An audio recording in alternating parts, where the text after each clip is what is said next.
Hey guys, कैसे हो सब।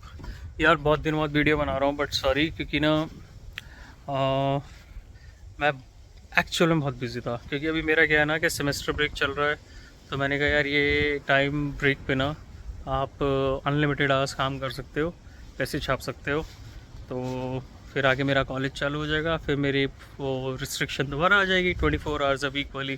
तो मैंने कहा अभी फ्री टाइम है, कर लेते हैं कुछ। सॉरी मेरा ना ट्राईपॉड खो गया यार, तो मैं आज बड़े वियर्ड वियर्ड तरीके से वीडियो बना रहा हूँ।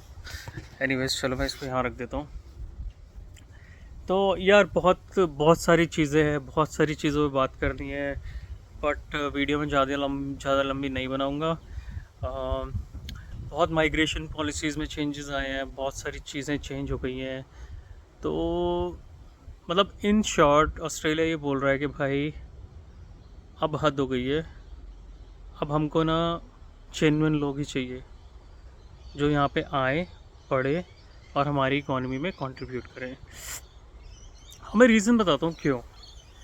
मैं 1.5 साल मुझे यहाँ हो गया, मेरे 3 सेमेस्टर ख़त्म हो गए हैं, एक सेमेस्टर मेरा बचा है, वो भी निपट जाएगा बाय जून जुलाई। ठीक है।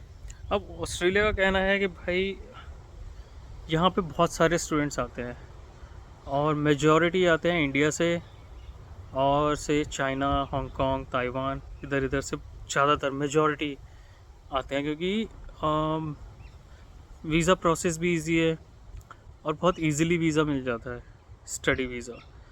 और यहाँ की जो ये भी है, क्या बोलते हैं, इंडस्ट्री बहुत तगड़ी है। एजुकेशन इंडस्ट्री काफ़ी $1 बिलियन इंडस्ट्री है। तो अब मैं बताता हूँ तुम्हें कि ये चीज़ मैंने भी कैसे ऑब्ज़र्व की कि ये माइग्रेशन पॉलिसीज़ में चेंज होना या उनको थोड़ा टाइटन करना क्यों ज़रूरी था। सी बेसिकली क्या है, जब आप यहाँ पे घूमते हो ना, जैसे मेरा एक टाइम था जब मैं फुल टाइम जॉब करता था, तो मैं डेली कैब लेके ऑफिस जाता था, तो मेरा टाइम बचता था। तो मैं जितने भी कैब ड्राइवर से मिलता था, जितने भी, उसमें ये लगा लो कि 90% ना इंडियन या पाकिस्तानी होते थे। 5% या 8% के करीब होते थे अफ्रीकन्स, और 2-3% होते थे जो लोकल लाइट यहाँ के ऑस्ट्रेलियन जो कैब चलाते हैं। तो मैं उनसे बात भी करता रहता था, वो लोगों से बात करता था। कोई किसी को यहाँ पे आके रह के 10 साल हो गए, किसी को 12 साल हो गए, कोई 20 साल से यहाँ रह रहा है, किसी को 5 साल हुए। तो ये सब चलता रहता था, डिस्कशंस वगैरह। अब मेरा पॉइंट ये है कि वो लोग स्टडी करने आए थे, कोई आईटी से है, कोई डेवलपमेंट करके आया है, किसी ने बीएससी की है, किसी ने एमएससी की है, बट एंड ऑफ डे वो लोग कैब ही चला रहे हैं। मैं नहीं बोल रहा सबके साथ ऐसा होता है, बट मैं जितनों से मिला हूँ, क्योंकि मेरे को बहुत क्यूरियोसिटी होती है कि इनका पाथवे क्या था, क्या ऑस्ट्रेलिया में कैसे सेटल हुए, क्या क्या चैलेंजेस हुए। तो ज़्यादातर लोग स्टडी वीज़ा पे आए थे, फिर टेम्प्रेरी ग्रेजुएट वीज़ा लिया, फिर उसी को ही रिन्यू करते रहे। और फिर जब उसका रिन्यूअल ख़त्म हो गया, फिर कोई और वीज़ा पे जंप कर लिया, फिर कुछ कर लिया, फिर कुछ कर लिया। मेरे को लिटरली एक कैब ड्राइवर ने बात बोली कि उसका एक दोस्त है, उसने जितने पॉसिबल वीज़ाज़ हैं ऑस्ट्रेलिया में वो सारे यूज़ कर लिए। मतलब वो आई थिंक दुनिया का पहला, उसने, मतलब I am just coating him, he said he, वो दुनिया का ऐसा बंदा है जिसने ऑस्ट्रेलिया के ना सारे वीज़ाज़ को यूज़ कर लिया है to be here. But end of day वो क्या कर रहा है, कैब चला रहा है। अब मेरे को ये चीज़ समझ में नहीं आ रही। तो ये बेसिकली क्या है कि ये एक माइग्रेशन पॉलिसी का एक्सप्लॉइट किया है लोगों ने, और बहुत किया है। तभी तो सॉरी बीच में यार वो कुछ बैटरी ख़त्म हो गई तो दोबारा से वीडियो बना रहा हूँ। हवा बहुत चल रही है। देखो पेड़ कैसे हिल रहा है, दिख रहा, हवा कितनी चल रही है यहाँ पे। तो मैं इसलिए टोपी पहन के आ गया। हाँ, और देखो भाई ने लॉन्ड्री भी किया आज। सो ये मैं बता रहा था कि यार एक्सप्लॉइट ना लोगों ने वीज़ा सिस्टम को इतना किया है ना। तो हुआ क्या है कि लोगों ने पढ़ाई की और फिर एंड ऑफ डे वो छोटी मोटी मिनियल जॉब्स कर रहे हैं, उबर या कोई कैफ़े में काम कर रहा है, तो what value they have produced using the visa? कुछ वैल्यू प्रोड्यूस नहीं किया। और ये मैं जनरलाइज नहीं कर रहा हूँ, यहाँ पे लोग हैं अच्छी अच्छी पोजीशंस पे भी काम कर रहे हैं, अच्छा अच्छा पैसा भी बना रहे हैं, बट मेजॉरिटी कहीं तो कुछ तो उनको गलत दिखा होगा ऑस्ट्रेलियन गवर्नमेंट को कि भाई कहीं तो वीज़ा एक्सप्लॉइट हो रहा है। तो अभी उन्होंने बेसिक ये फंडा कर दिया कि तुम यहाँ बैठ के अपना कोई भी वीज़ा रिन्यू नहीं करोगे, या हम उसको प्रायोरिटी नहीं देंगे। लोग क्या करते थे, टेम्प्रेरी ग्रेजुएट वीज़ा थे, और ये पॉलिसीज़ खैर अभी आई नहीं है, ये आई नहीं है अभी, बट मेरे को जिससे लगता है कि सीन है ये आ जाएगी।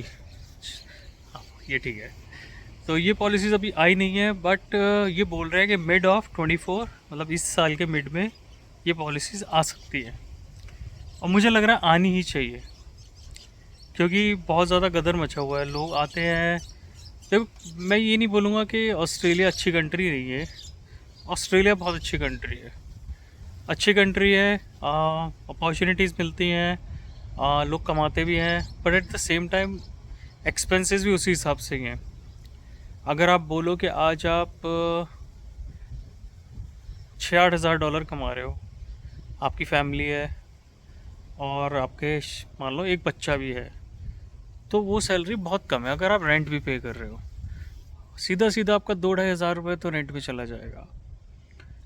फिर खर्चे इतने हैं, ग्रोसरीज आती हैं हफ्ते की, गाड़ी की मेंटेनेंस, पेट्रोल डलवाना, फिर मतलब मिसलिनियस एक्सपेंसेस इतने हो जाते हैं ना कि फैमिली से ज़्यादा अगर सर्वाइव करना है तो you need to have really good money, you need to earn really good money. और मतलब प्रोज एंड कॉन्स है। मैं ये नहीं बोलूँगा कि यार कि ये अच्छी कंट्री है, इंडिया अच्छी कंट्री नहीं है। इंडिया भी बहुत सारी चीज़ें मैं बहुत मिस करता हूँ, इंक्लूडिंग फूड। ऑस्ट्रेलिया की कुछ चीज़ें बहुत अच्छी लगती है, जैसे इनका जो ट्रैफिक नेटवर्क है, रोड्स हैं, बहुत अच्छी हैं, बहुत अच्छी बनाई हुई है। तो ये डिलेमा ना हमेशा रहेगी आपको, जब आप यहाँ पे रहोगे आप यही सोचोगे कि यार यहाँ रहूँ वापस जाऊँ। एक तरफ इंडिया में आज की डेट में बहुत अच्छी अच्छी जॉब्स है, अगर आपने और जॉब्स अपॉर्चुनिटीज़ बहुत सारी हैं। ऑस्ट्रेलिया में job opportunities as compared to India कम लगती है मुझे। मतलब ये कोई रिसर्च करके नहीं बता रहा हूँ मैं, बट मुझे ऐसे फील होती है, क्योंकि आप जब जाते हो लिंक्डइन वगैरह पे जाते हो या जॉब्स अपॉर्चुनिटी देखते हो, तो मुझे ऐसा लगता है मेरे प्रोफाइल की जॉब्स तो बहुत कम है यहाँ पे। तो एनीवेज देखते हैं यार, अभी तो एक सेमेस्टर पड़ा है, थोड़ा और पढ़ाई कर लेंगे, फिर देखते हैं क्या है आगे सीन। बट मोटा मोटा मैं आपको ये एक्सप्लेन कर रहा था कि माइग्रेशन पॉलिसी का चेंज क्यों ज़रूरी था, और ये किस वजह से हुआ है, और क्यों होना चाहिए ये।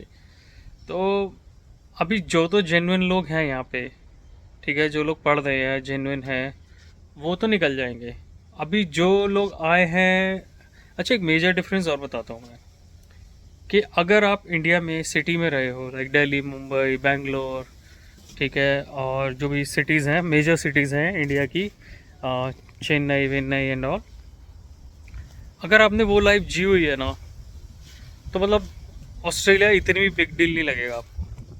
ठीक है, कल्चरल ओपननेस है, बहुत ही ट्रांसपेरेंसी है चीज़ों को लेके, लोग थोड़े ज़्यादा ओपन माइंडेड है चीज़ों को लेके।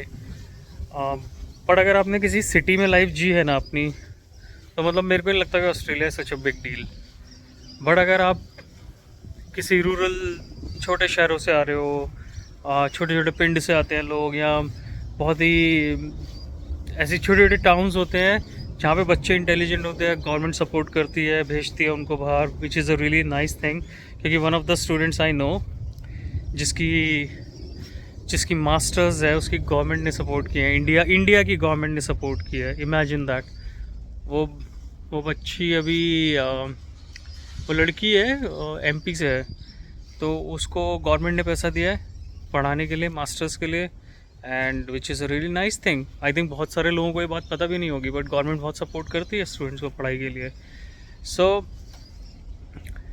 तो उन लोगों के लिए जो, अब क्या है ना, छोटे टाउन्स में बहुत सारी रिस्ट्रिक्शंस रहती हैं चीज़ों को लेके, ठीक है, बहुत सारी एक क्या बोलते हैं उसको, पेरेंट्स को लेके भी बहुत स्ट्रिक्टनेस रहती है, तो उन लोगों के लिए ये जगह ऑस्ट्रेलिया आना एक खुद पे डिपेंड, मतलब एक सेल्फ डिपेंडेंट बनना एक अच्छी चीज़ है। बट अगर आप सिटी में रहे हो पूरी ज़िंदगी भर, तो I think it's as good as that Australia में।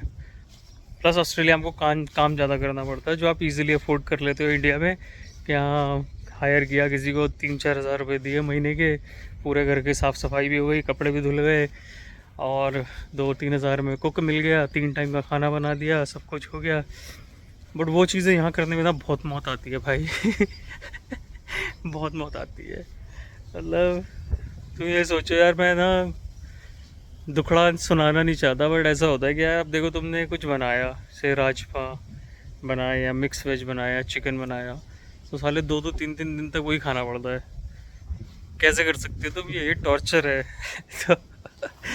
तो एनीवेज, बहुत ही रैंडम टॉपिक्स पे हम बात कर रहे हैं,